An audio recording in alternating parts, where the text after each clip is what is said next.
Hello guys, welcome to our channel Six Alliance में आपका बहुत बहुत स्वागत है। और आज हम डेली करंट अफेयर सीरीज़ को है वो कंटिन्यू करेंगे। ये हमारा एमसीक्यू बेस्ड सीरीज है, 5 का पंच, एक कदम सफलता की ओर, जिसके तहत हम 5 महत्वपूर्ण प्रश्नों को देखते हैं और उनका है वो डिटेल में एनालिसिस करते हैं। और आपको अगर करंट अफेयर का है वो डिटेल एनालिसिस चाहिए कंप्लीट, तो वो हमारा डेली करंट अफेयर का सेशन होता है मॉर्निंग में 6 बजे, तो एक बार विजिट जरूर करें।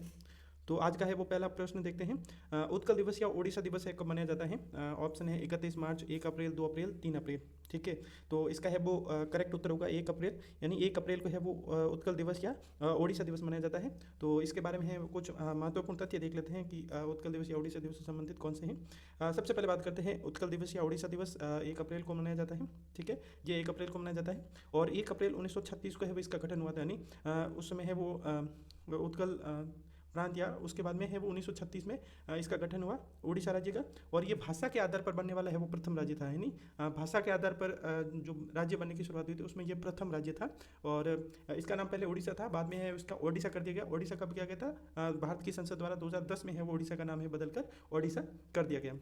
ठीक है, तो सबसे पहले इसमें 3 क्वेश्चन आते हैं। उत्कल दिवस या ओडिशा दिवस कब मनाया जाता है? तो इसका सही उत्तर होगा 1 अप्रैल। और उसके बाद में बात की जाए कि उड़ीसा राज्य का है वो गठन कब हुआ था, तो 1 अप्रैल 1936 को।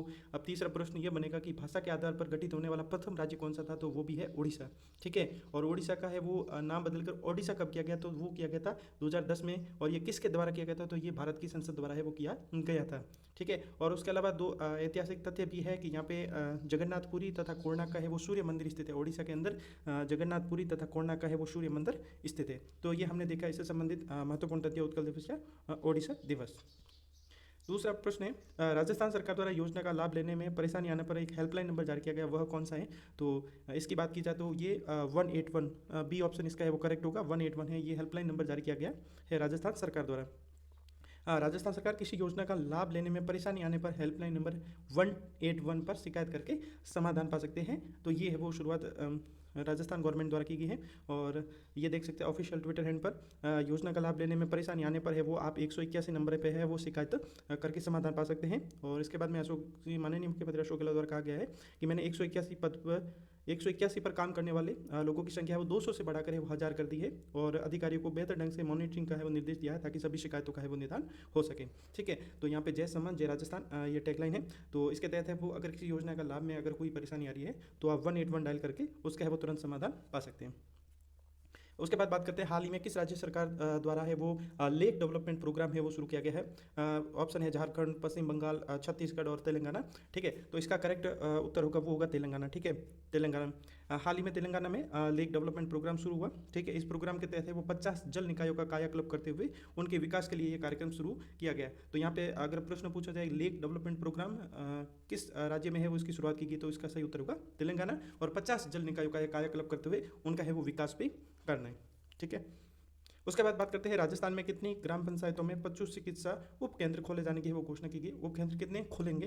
तो इसमें ऑप्शन है 600, 700, 800 और 900। ठीक है, तो इसका है वो करेक्ट उत्तर होगा 900। ठीक है, 900 ग्राम पंचायतों में है वो पशु चिकित्सा उप केंद्र है वो खोलेंगे। ठीक है, राजस्थान में 900 ग्राम पंचायतों में पशु चिकित्सा उप केंद्र खोलेंगे और इनके संचालन के लिए है वो पशुधन सहायक तथा जलधारी के 1800 नवीन पदों का भी सृजन किया जाएगा। यानी इनके संचालन भी हेतु भी अलग से पशुधन सहायक और जलधारी के वो 1800 नवीन पद भी सृजित होंगे। ठीक है, इस निर्णय से पशुओं से संबंधित बीमारियों की जांच तथा उपचार स्थानीय स्तर पर हो सकेगा। ठीक है, जो कि जितना उपचार चाहिए वो स्थानीय स्तर पर भी है वो उपलब्ध हो जाएगा बेहतर तरीके से। और ये यहाँ पे लिखा हुआ है प्रदेश की 900 ग्राम पंचायतों में खोलेंगे पशु चिकित्सा उप केंद्र और संचालन के लिए जैसे पशुधन सहायक और जलधारी का 1800 नवीन पदों का सृजन, और ये जांच तथा उपचार है वो स्थानीय स्तर पर हो सकेगा। ठीक है, अब बात करते हैं नेक्स्ट प्रश्न की। राजस्थान सरकार द्वारा सामाजिक सुरक्षा के तहत दी जाने वाली मासिक पेंशन की राशि में बढ़ोतरी करते हुए न्यूनतम प्रतिमाह पेंशन कितनी की गई है? तो ये घोषणा की गई थी हाल ही में और इसको अब मंजूरी दे दी गई है प्रस्ताव को। तो इसका सही उत्तर होगा कि न्यूनतम जो प्रतिमाह पेंशन कितनी होगी, तो वो होगी 1000 रुपये। ठीक है, न्यूनतम प्रतिमाह पेंशन 1000 रुपये। माननीय मुख्यमंत्री श्री अशोक गहलोत द्वारा सामाजिक सुरक्षा के तहत दी जाने वाली मासिक पेंशन राशि में बढ़ोतरी के प्रस्ताव को है वो मंजूरी दे दी है। और इसके तहत अब न्यूनतम पेंशन 1000 रुपये प्रतिमाह होगी, यानी न्यूनतम पेंशन है वो 1000 रुपये प्रतिमाह होगी। इससे राज्य सरकार पर 2222.70 करोड़ रुपए का है प्रतिवर्ष अतिरिक्त भार भी आएगा, यानी 2222.70 करोड़ रुपए का प्रतिवर्ष है वो अतिरिक्त भार भी राजस्थान सरकार पर आएगा। तो अगर बात की जाए कि न्यूनतम पेंशन कितनी कर दी गई, तो न्यूनतम पेंशन है वो 1000 रुपये प्रतिमाह कर दी गई है। और ये इससे संबंधित यहाँ पे रासीमो ऑफिशियल ट्विटर हैंडल पे कि मुख्यमंत्री श्री अशोक गहलोत ने दी प्रस्ताव को मंजूरी। सामाजिक सुरक्षा के तहत दी जाने वाली मासिक पेंशन राशि में बढ़ोतरी के प्रस्ताव को दी मंजूरी। अब मिलेगी न्यूनतम 1,000 रुपये प्रतिमाह पेंशन और राज्य सरकार पर आएगा 2,222.70 करोड़ रुपये का है प्रतिवर्ष अतिरिक्त भार। ठीक है, तो ये थे आज के महत्वपूर्ण प्रश्न। होपफुली ये सीरीज आपको पसंद आ रही होगी। अगर आपका कोई भी सुझाव है तो आप कमेंट बॉक्स में मेंशन कर सकते हैं और अगर आपने अभी तक हमारा चैनल सब्सक्राइब नहीं किया प्लीज़ सब्सक्राइब कर लीजिए और ज़्यादा से ज़्यादा दोस्तों के साथ शेयर करें। Thanks for watching.